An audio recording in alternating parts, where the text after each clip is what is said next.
8 ako. And yes, I am the top notcher, I am Destiny.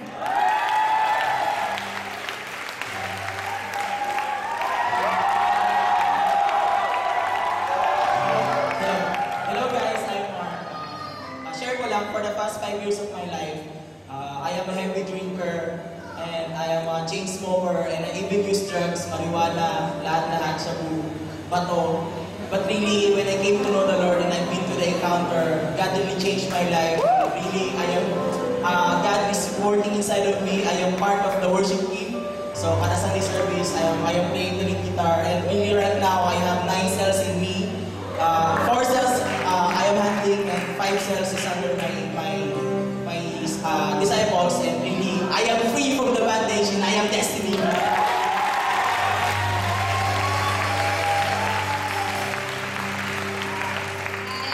Belle. Share ko lang, for almost 19 years of my life, hindi ko nakakakita yung left eye ko. I undergone 2 eye surgeries kasi meron akong inborn cataract before. Tapos nagawa siya pero walang nangyari. Parang wala ding nakikita yung left eye ko. Okay lang yung itsura niya. Tapos last mga 2 months ago, sumasakit siya ng sobrang-sobra. Tapos nagpa-check up ako at sinabi ng doctor na I had to go through corneal transplant. Tapos as in pinag-pray ko talaga siya kay Lord na, Lord, this time, I need a miracle. Tapos I hold on to the word na yung kay Bartimaeus, saka yung mga healing niya. As in, I claim that healing. Tapos may mga nights na umiiyak talaga ako na, Lord, I'm desperate for this, I want this. Tapos ayun, last November 19, nagpa-opera ako. Tapos yun, yung nangyari, yung left eye ko, nakakita na siya ng colors ngayon. And yun, before, 3 years na akong Christian. Tapos, akala ko before God would give me vision sa life ko, binigyan niya ako ng dreams. Tapos yung ngayon, if God would give you dreams, could give you vision sa life mo, kung ano man yung meron sa life mo ngayon, God could even make that more colorful. And yun, God made my life more colorful. I am there, I am here, I am Destiny.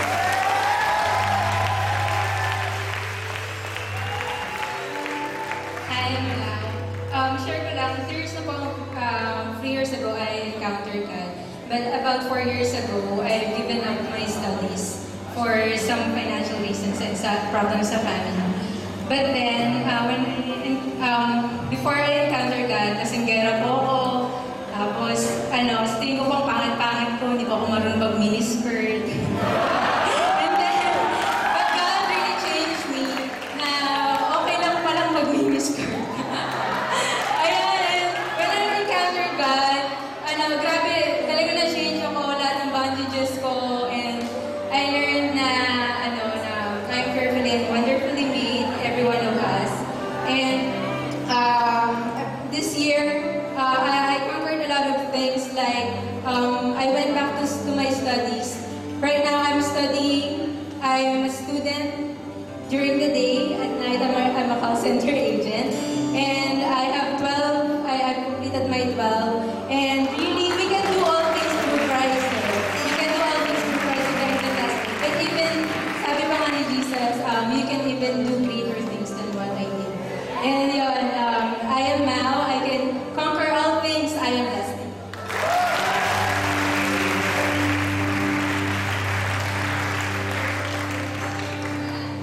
My name is Joan Ramirez. Sa UP Diliman po ako nag-aaral.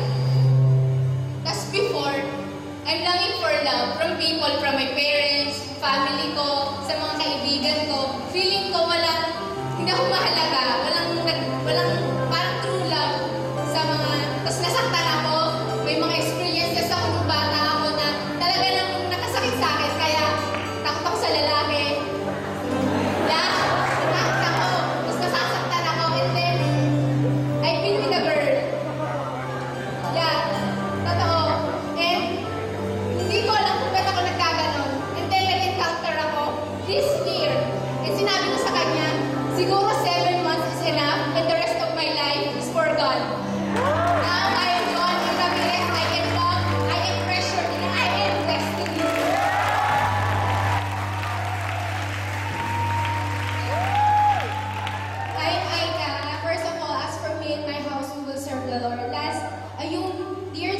and then encounter ko si God. And November noon, birthday ko, ang wish ko noon, sa mami ko nag-demand ako, Mami, punta ka sa church kasi yun yung wish ko. Tapos pumunta siya. Tapos 2008, hindi siya kapunta kasi nagkasakit siya. So this last November, nag-18 ako, yung birthday wish ko, pumunta siya ulit dito. And she's there with my brother and my sister. And I declare, as for me and my house, we will serve the Lord. And abangan niyo mag-encounter siya. I declare in Jesus' name. And I am Micah. And as for me and my house, we will serve the Lord. We are destiny.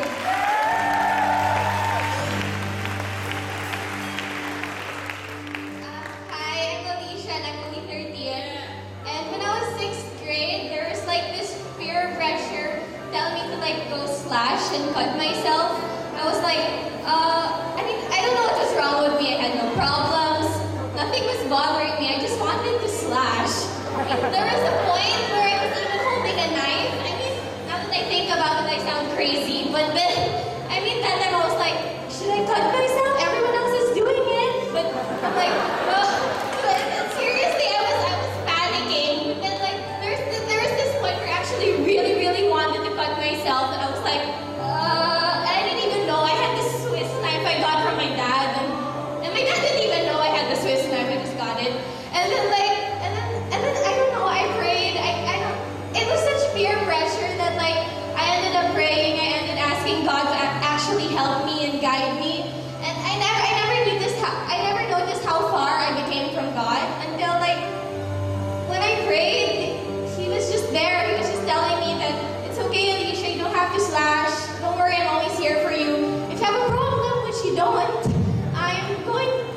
I'm gonna be here for you. I'm gonna be here forever. And then I'm like, yeah, forget those people who slash. And then like after that,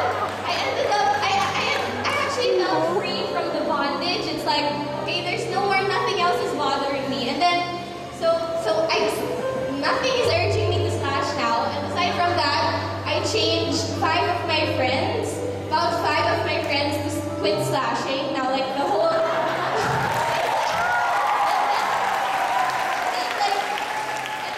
then suddenly like it used to be a fad. It used to be a fad in our school, like, okay, I'm gonna slash because I'm cool. But then like now it's like, ew, why are you slashing? So it was like, thank you, Alicia. I just said it was God who helped me. So there, I'm Alicia, I'm only 13.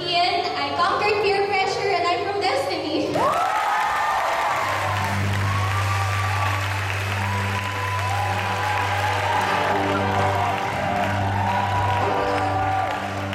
Good evening, I'm Josephine and I'm 21 years old. I lost my parents when I was 5 months old. Nag-suicide po yung mother ko and then my father left me when I was 2 months and that really devastated my life.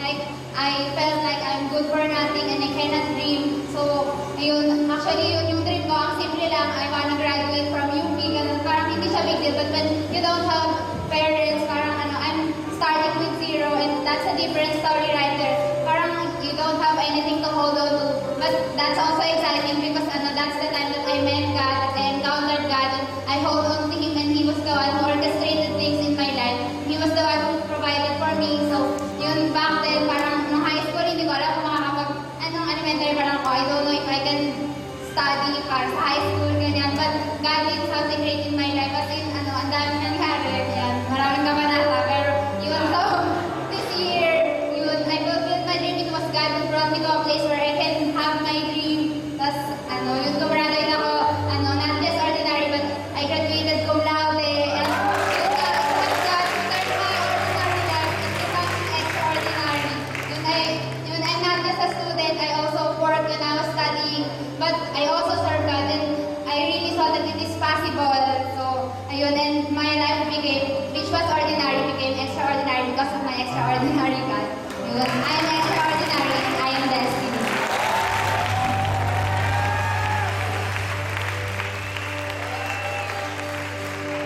Good evening sa inyo lahat. I'm happy and I'm a single mom. I have 2 kids. My kids and I were a victim of the Ondoy. Sa Provident kami nakatira. Sa bubong kami natulog nung gabi na yon. But on that